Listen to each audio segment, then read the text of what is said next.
kept seeing the same blocks, the same patterns over and over and over again. And I'm like, what's going on here? And, sometimes it would be like angry.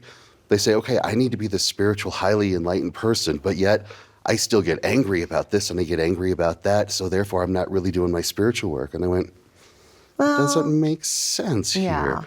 And so I started digging into that and I'm like, wait a minute, the anger is not the shadow. The fear of expressing your anger, the inability to express it, or even thinking that you're not a spiritual person because you have anger is the shadow stuff. There is raw truth in anger, in an angry response. Absolutely. Now, we don't want to live there and have it toxify our whole bloodstream. Correct. However, I think it's certainly a good indication there's something that needs to be looked at. Mm-hmm.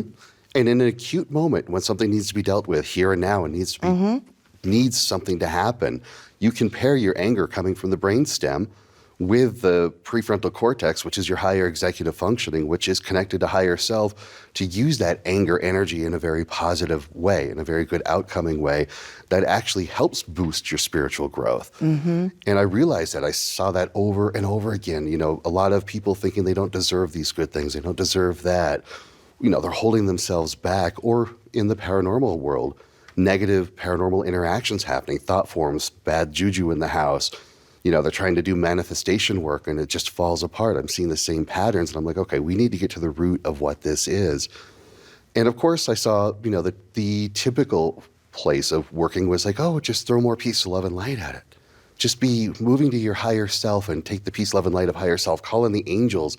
It'll go away. Just work through that. And it's like, my observation is that is not necessarily true. Exactly. And then I came across the crazy notion of, why don't you just make friends with it? Why don't you look at these things that are blocking you? Look at that anger. Look at that self-deprecating belief that's inside your mind. Make friends with it. Learn where it came from. Learn how it actually is helping you and how it did help you. And it's interesting is like when I see people fighting shadows and they go head to head, that shadow locks in deeper and darker and harder. But when they sit back and they go, okay, tell me about yourself. What are you doing? Why are you here? And they feel genuine gratitude. It's like, oh, that's what you're all about. That's what those thoughts are about. That's where they came from. That's how you helped me at that time. Wow, thank you.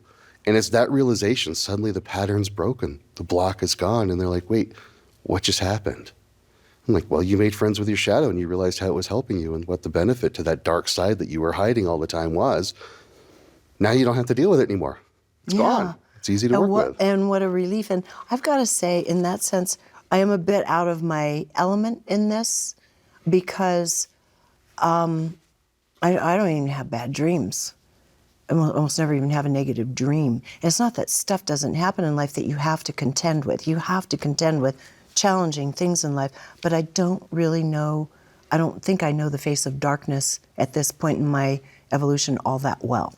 So when you're speaking to me, you're really kind of informing me about how it works, because I'm dealing with some situations in which it's very present, and I don't really understand it all that well.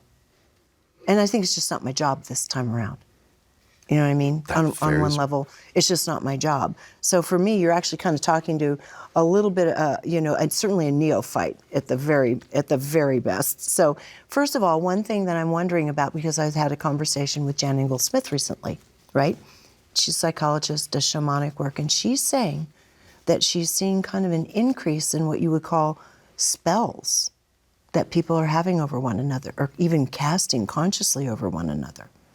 What is your own experience in this area before we go on? Absolutely. I do have a background in, in the Norse stuff and the runes and esoteric and studying the occult and getting into that. And I realize it's just an effect at the collective unconscious level that we're inserting information into the unconscious that we all share.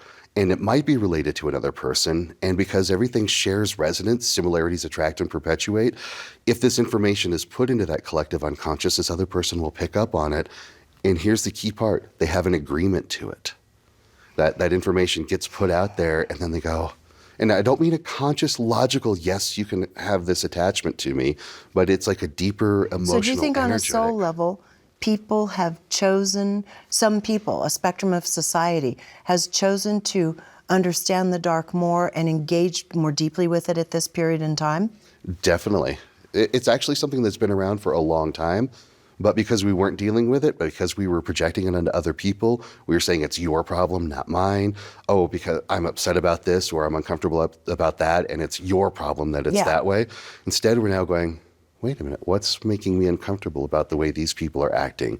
What's making me uncomfortable about what these people are saying and doing? Yeah. Because they're doing what they feel is right, so why is it bothering me? Why is it hurting you? Why is it making you mad? Yeah. And that's where that agreement comes in sometimes is, let's say, when we're a child, we want something. We want whatever it is.